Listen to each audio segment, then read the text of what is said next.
Buenas tardes amigos. Voy a hacer el audio correspondiente al análisis del libro Ser, Saber y Hacer del filósofo físico y epistemólogo Mario Augusto Bunge Schreiber.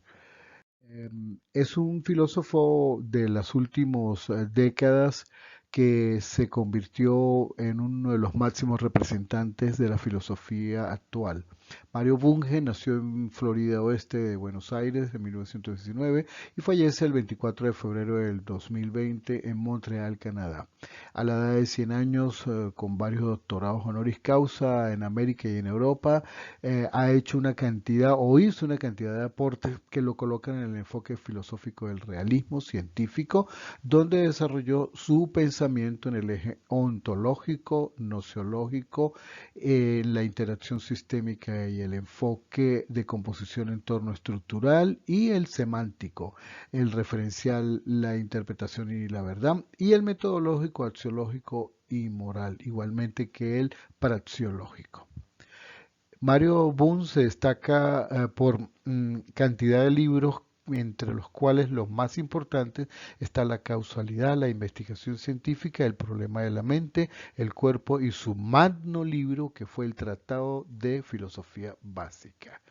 Asimismo, Mario Bunge es en su libro Ser, Saber y Hacer eh, analiza las ideas y comprende la finalidad del pensamiento de este autor, quien manifestó poder continuar la preparación filosófica para la construcción de esa estructura que consolida el sistema de investigación científica. El análisis se orienta a generar interrogantes e identificar el aporte a la certificación de saberes y la investigación estudiantil en el contexto educacional latinoamericano. Su libro, publicado en el 2002, indica una serie de parámetros que él manejó para construir este libro, entre los cuales está la filosofía está en crisis, así lo decía, la filosofía es tan grave que se habla de su muerte.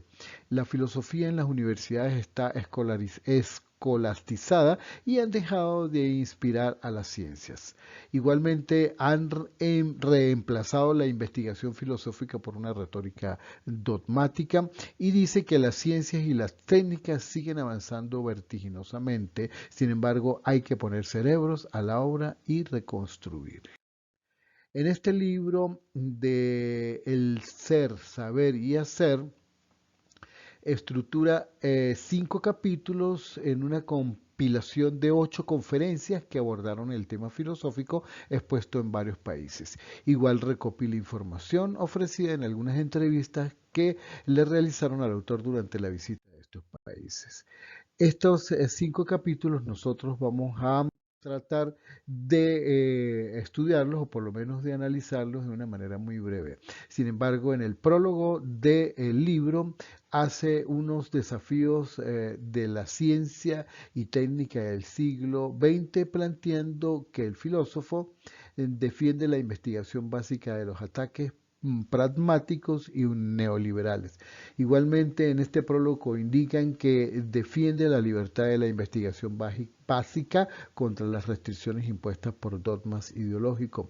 Critica las pseudociencias y las pseudotécnicas, critica el posmodernismo por renunciar a los valores de ilustración y pone al día la filosofía de la ciencia y de la técnica. También retoma los ambiciosos proyectos de construir una metafísica científica, engordando la filosofía exacta.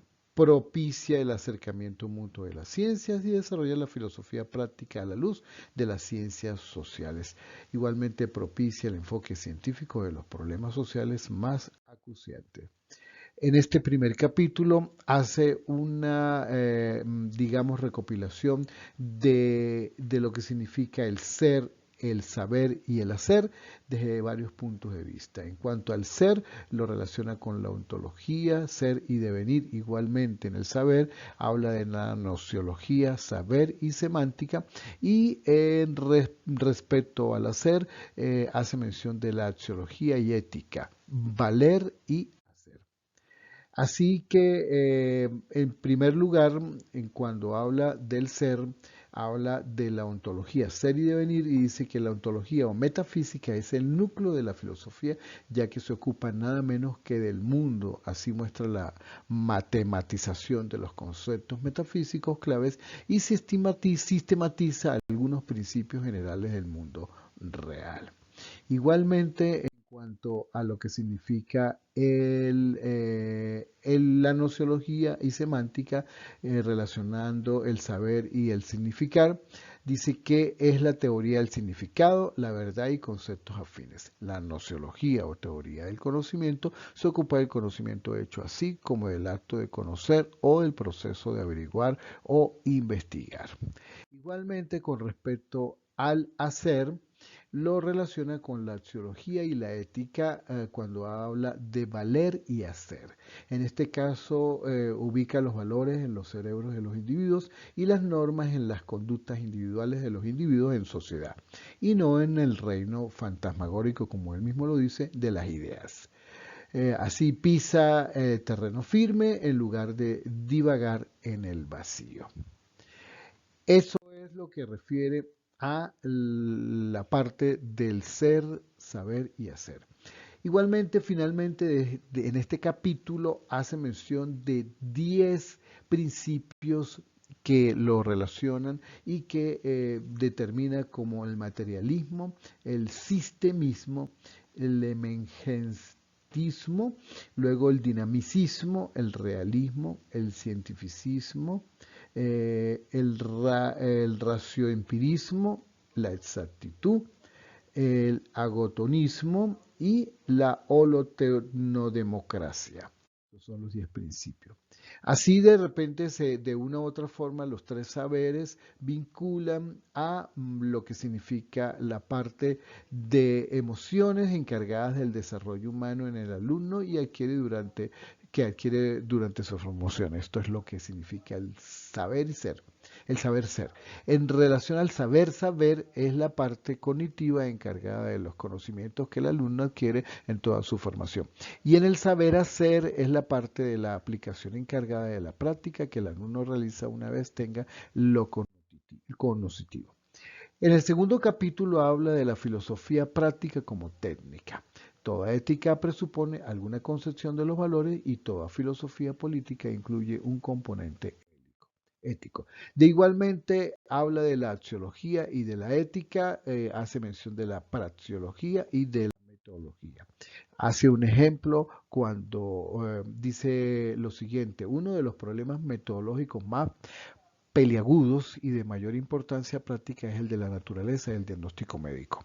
Quien se ocupa de él empezará por aprender que a menudo es difícil e incierto aun cuando es efectuado por un profesional competente. Esto es así al punto de que aproximadamente la mitad de los muchos millones de diagnósticos médicos que se hacen anualmente en los Estados Unidos son falsos, con las consiguientes pérdidas de salud, dinero. Del mismo modo, en el capítulo siguiente habla de la filosofía social, donde relaciona la sociotécnica y la filosofía como la sociedad ideal. El autor dice que esto nos ha llevado naturalmente a abocar la sociotécnica o técnicas de gestión racional de los sistemas sociales y la problemática ética que ella plantea. Del mismo modo, plantea lo que es la ortodoxia y la heterodoxia, y en este caso, igualmente lo que es el fenomenismo y el realismo. Asimismo, también habla de la interacción entre la ciencia y filosofía y hace mención de una moraleja 1 cuando dice que el científico no se mantiene al día en la filosofía, contamina su ciencia con una filosofía cadavérica. Y en la moraleja 2, el filósofo o sociólogo de la ciencia que no está al día con la ciencia se condena a hablarles a los muertos y confundir a los vivos. En este caso, para el siguiente capítulo habla de la psicología, la neurociencia y la filosofía. Es aquí cuando hace la separación entre el conocimiento y la emoción y dice que es incorrecta. En efecto, los maestros han sabido siempre que el alumno no motivado no aprende y los psicólogos clínicos han descubierto trastornos cognitivos causados por alteraciones emocionales. Del mismo modo, en el siguiente capítulo habla de las ciencias sociales como problema, con sus problemas y sus enfoques, e indica que las ciencias y las técnicas sociales o biosociales, al igual que las naturales, se originan en la mera curiosidad. En cambio, lo que es la sociotécnica, al igual que la ingeniería, se origina en una combinación de curiosidad con necesidad. En efecto, se ocupan de problemas prácticos no meramente conceptuales, pero la solución eficaz de un problema práctico de envergadura, tal como la pobreza o el analfabetismo o la delincuencia, requieren un estudio científico. Del mismo modo, habla en el siguiente capítulo de la ontología social y dice que hay tres enfoques de lo social, considerando brevemente tres hechos sociales situados entre los dos extremos de la escala.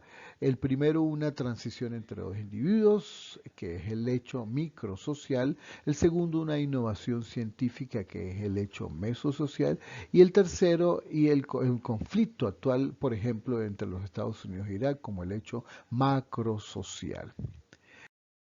Finalmente, Mario Bunge dice que la ciencia y su método y su filosofía eh, aduce que mientras los animales inferiores solo están en el mundo, el hombre trata de entenderlos. Igualmente, por medio de la investigación científica, el hombre ha alcanzado una reconstrucción conceptual del mundo, cual es cada vez más amplia, profunda y exacta. Y finalmente dice que la ciencia como actividad, como investigación, pertenece a la vida social, en cuanto se aplica el mejoramiento de nuestro medio natural y artificial a la invención y manufactura de bienes materiales y culturales. La ciencia se convierte en tecnología. De esta forma hicimos la recopilación del libro Ser, Saber y Hacer de Mario Bunge.